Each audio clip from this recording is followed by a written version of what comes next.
It may be Super Bowl Sunday, but we've got business to handle first in Tennessee Ice Pavilion. Stony Brook and Syracuse, final home game of the weekend series here on SU Hockey Network. Welcome into the broadcast booth. Spencer Buley alongside Caitlin McDonough. Caitlin, fourth game of the regular season between these two. So far, it's been all Syracuse. All Syracuse really needs to do is play Stony Brook every weekend. It seems back in November, they beat them twice in a row. That snapped the 6-game losing streak, and we saw it last night. A beautiful game from them, scoring 5 goals yet again. Maybe the key is just to play the Seawolves every night. And in searching for a change to end this trend, Stony Brook is going to be starting their freshman goaltender in Michael Foglia. That's a huge storyline. Here's Rugg, rips one at the net, kicked out left and scored!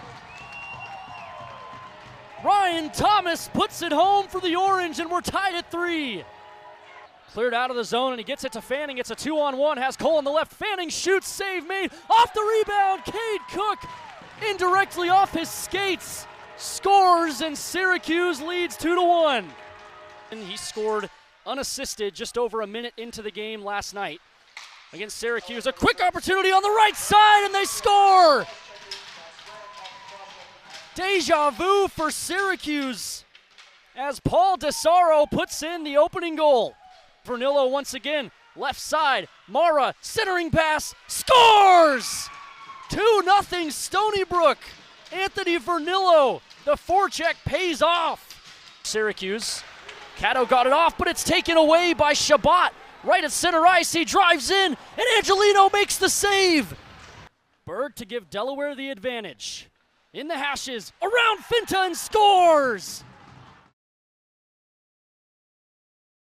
And here they come once again on the attack.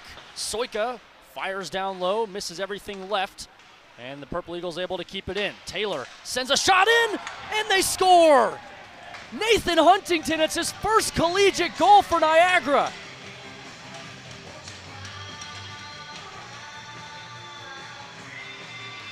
The freshman from Berkeley Lake, Georgia, has been all over Angelino tonight. And finally, he finds the back of the net in the second to last game of the regular season. And that's just great. Poised by himself in front of the goal and sticking with it, reading the puck off the pad, and he just once again puts himself in a position to succeed and stay strong on his stick to put home the juicy rebound and doesn't think anything of it, doesn't look back, and what a big moment for him, and congratulations, first one. He had 3 assists on the season coming into this game. Dean Taylor is credited with the assist, his 17th of the year. He's been a prime facilitator for Niagara, one of the best, trailing just Charlie Belanger, who has 19 assists.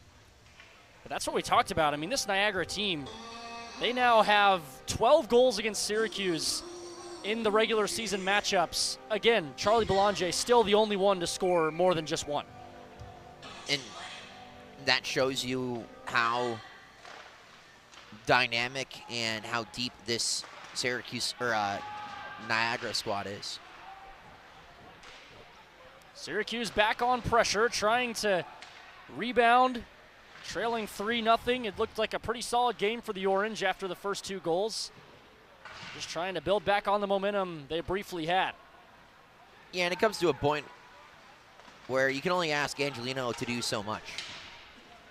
He was finally going to crack, especially to Huntington, who we mentioned he'd had multiple shots on goal up to this point. Yeah, and up to that point, he also saved his last 19. And that's hard for him to, that's hard to ask of him to save his last 20 and then his next 25. And another goal is going to come eventually, and it did there so. Even been saving some one-on-ones on breakaways. Now another one for Niagara. Here's Fancy. He fanned on it. Good defense interiorly by Syracuse with Murphy and Nordwin. Now on the right boards, McLean. It's him and Brandy as Gaffney on the far left. Pirouettes, leaves for Nordwin, who misses just left. Murphy collects, back to Brandt.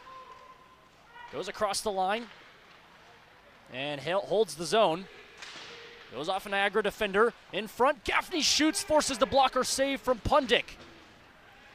Talk a lot about Angelino and his heroics, but Jackson Pundick hasn't been tested a lot, but he's looked rock solid in what he's faced so far. Niagara back the other way. Kalen was in front of the slot. Now he drifts off to the left. The Orange defense recovers. Nobody in the middle, taken away by Murphy.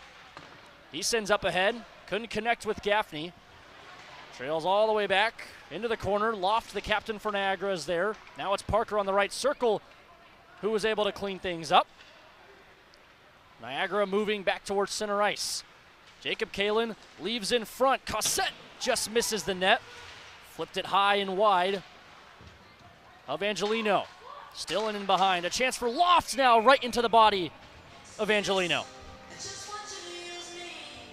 And the chances for the Purple Eagles continue. And, you know, we talked about how good they've been in transition, creating chances that way. But they also do a great job of cycling the puck and then setting up chances from that side of things as well. And, again, they work well below the goal line. And they have guys jumping from the defense zone near the circles and giving their guys down below outlets to pass to.